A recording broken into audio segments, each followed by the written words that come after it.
Hello everyone and welcome back to another Unreal Engine tutorial.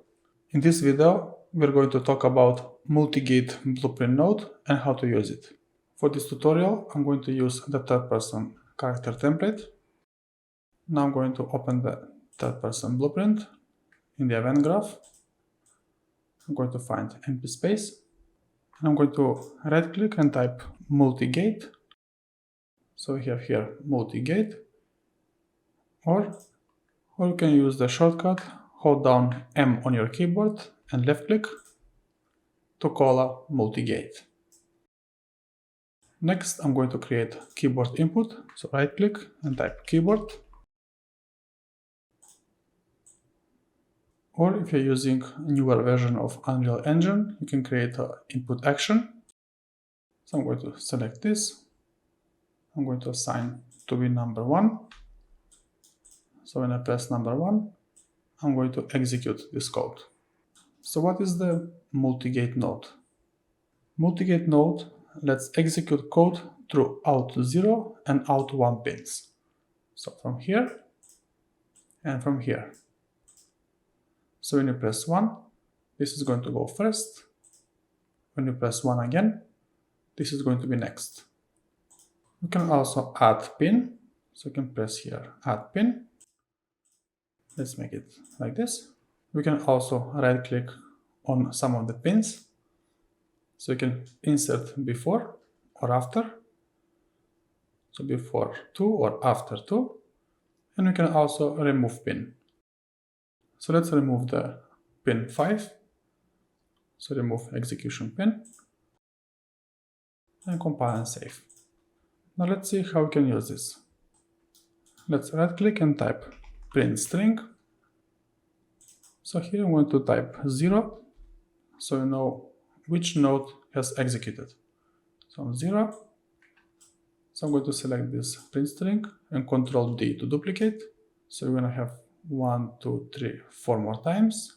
Ctrl D, 3, 4. This is going to be print string 1. This is going to be 2, 3, and one more for the last one. This is going to be 4. Now let's see what's going to happen when we press number 1 on our keyboard. When you press 1, based on these parameters here, first we're going to fire this print string or anything else you have over here as a setup. When you press second time on the key 1, we're going to fire this code and so on. Okay, now let's see this in action. So I'm going to press number 1 on the keyboard. So we have 0. Now we have 1, 2, 4.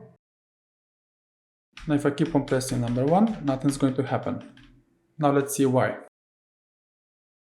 So when we reach the last index, which means 4 in this case, nothing is going to happen anymore, unless we tick the loop option. So if you tick loop, now when you fire 0, 1, 2, 3, 4, it's going to start over. Okay, now let's see if it's working. Now we have 1, 2, 3, 4. Now we should come from the beginning. So we have 0, 1, 2, 3, 4. It's going to loop. Okay, we can use it forever. Now let's see what the other options do. Now if you go random, when you press 1, and if this is set to looping, we're going to shoot any of these randomly, forever, because we are set to loop. But first, for the sake of simplicity, let's uncheck it. Now when you press 1 on the keyboard, we're going to randomly choose any of these. And when it reaches all of them, so if you come to, for example, 0, 1, 2, 3, 4 in any order, we won't be able to use it because this looping is unchecked. Now let's see. Now we have 0, 4, 1, 2, 3, and that's it. We've been through all the options. randomly and we cannot use it anymore. Now if we set to loop, every time you press 1, we're going to choose randomly of any of these forever.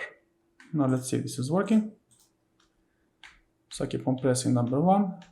It's going to go randomly through all the pins forever. Now let's see one more option. Let's see what is this index. So start index is -1 because in programming the counting starts from 0.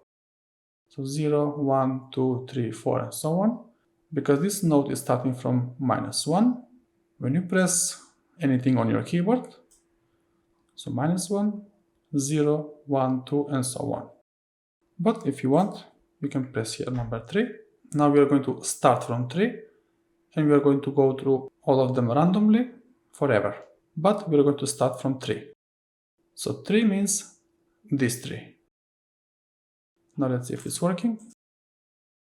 When I press 1, we are starting from 3 and now we are going to choose randomly forever because we are looping.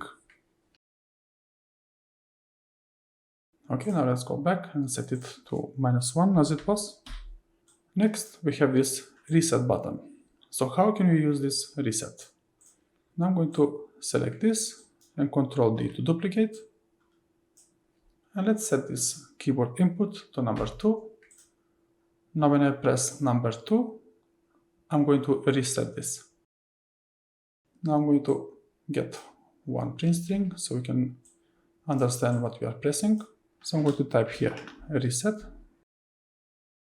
And I'm going to connect to the reset. So we can use this reset node, but the best way to use it is to uncheck the loop. And also we're going to uncheck random. I'm going to compile and save. Now when I press number 1 on the keyboard, we're going to fire all this in order. And we won't be able to use it until we reset it. Now let's see it in action. Now I'm pressing 1, 2, 3. Now I cannot use it anymore, but when I press number 2 on the keyboard, I'm resetting the node, and now I can use it again. 0, 1, 2, 3, 4. Okay, let's go back. Now let's see how we can use this multigate node in more practical way. So I'm going to get this keyboard action and Ctrl D to duplicate. Now let's say we have here line trace, for example, if you want to open a door or something. So let's simulate this to be letter F. And let's hold down M on the keyboard and left click to call the multigate. And I'm going to get this print string. I'm going to make another copy. And I'm going to type here door opened and here door closed. So if you want to open and close the door, this is the best way to do it instead of flip-flop node. So flip-flop node, as you probably know, every time you execute this pin, you're going to go A and B. Now when you press F and to use it as a flip-flop, now let's see if it's going to work. I'm going to press F all the time. So door opened, door closed, door open and door closed. It's like a flip-flop. So why use multigate node instead of flip-flop? If, for example, you have a pause game pop-up window, and when you unpause the game, this flip-flop node might not work properly, unless you figure out with this boolean. So then you have to do a branch, and you have to do more extensive programming, which is just unnecessary work. So it's going to be easily replaced by the multigate node. So you don't need flip-flop and branch and all that. You can just delete it. We can use multigate node with set to looping and just 0 and 1 pin. Alright, game developers, this is going to be it for this video. I hope this tutorial will be useful for your blueprints. Don't forget to check out my other tutorial for the gate node so you can see the difference between these two. I will leave the link in the description. As always, thanks for watching, and I'll see you in the next one.